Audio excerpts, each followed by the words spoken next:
headed to Moore right now, get a couple suspension components installed into my car, and some suggestions or some advice in modifying your car. First of all, if you buy a brand new car or a car that's under the warranty, and if you can't afford having, I mean, it depends on your dealership. Some dealerships are real lenient about when you modify a car and something happens, and they'll still cover it. But a lot of dealerships, let's just say you don't have a dealership that will cover something that you modified, which is correct. You know, you blow your motor, you retune the car, added a bigger turbo, cams, whatever, and you blew your motor. You know, you should take responsibility in modifying your car. So first rule is, do not modify your car if you cannot afford modifying your car and cannot afford rebuilding or fixing or replacing what you have broke when it comes to modifying your car. So we're past that. You decide to modify your car. Let's say you got a brand new or used stock car and you want to modify it, but you don't know which path to go to. And my suggestion is, if you're happy with the power, before you modify the power, because once you start modifying power, you're going to get addicted to it, and you're always going to be craving for more power. So set up a plan, set up your goals and what you want to do to your car. Now, if you're satisfied with the power for the time being, start messing with the suspension. If your car's suspension isn't, you want to improve the handling. I like improving handling as my car. I've had a couple cars that, handle pretty decent. So I always like to improve the handling of my car. I like real neutral feeling cars. Don't like oversteer, don't like understeer. I'm not a drifter. Don't like oversteer. People say it's fun, whatever. Okay, yeah, it's fun, oversteering, whatever. But I like to be in complete control of my car when it comes to corners. I like that neutral feel. I like that flat neutral feel. So if you're the type of person like me, with anything, you want to modify your suspension. But if you're modifying your suspension, don't get off track. Don't modify one thing and decide, oh man, I want to modify the power. Don't go back and forth. Try to focus on one thing. If you want to like, for example, for the Evo 10, you want to modify the suspension, get coilovers or some springs.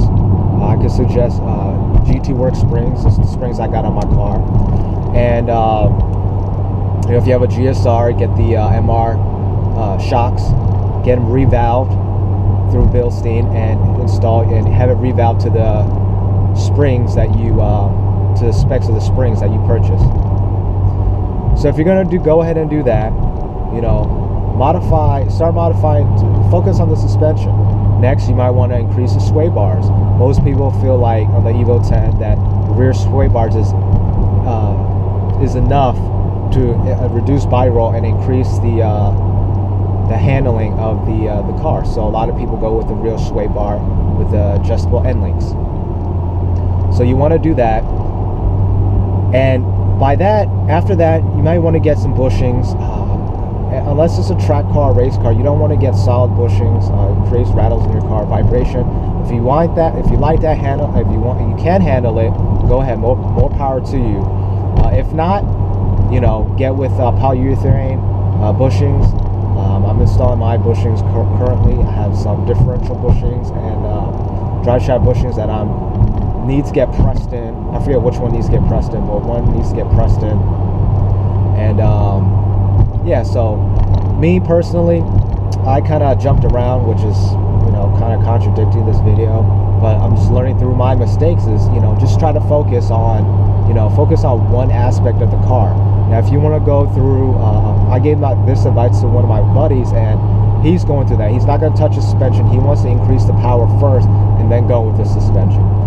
So what he's going with, typically you want to he is going to plan on getting it tuned, but his first modification has been he did get the ETS exhaust, ETS V2 regular exhaust. So that's his first modification. He already bought all the parts. He has an intake, upper intercooler piping, lower intercooler piping, and he has a boost controller, and he's purchasing high flow cap and the intercooler. So I think he doesn't have the intercooler. He doesn't have the intercooler.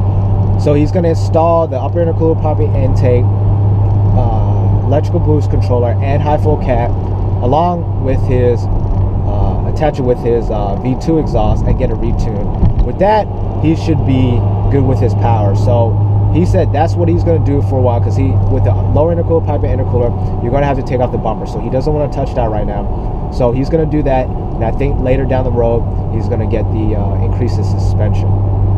But with the power wise, he said that's what he's gonna stick with for a while, and then move on to suspension.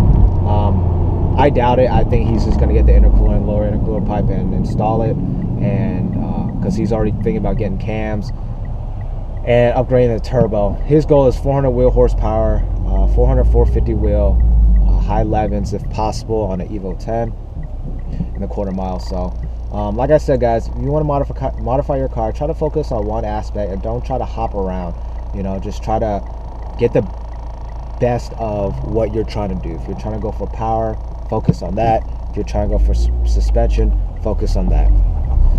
But we're about here at More Automotive. I'll check in with you guys after this. Pulling in. Hopefully they're open.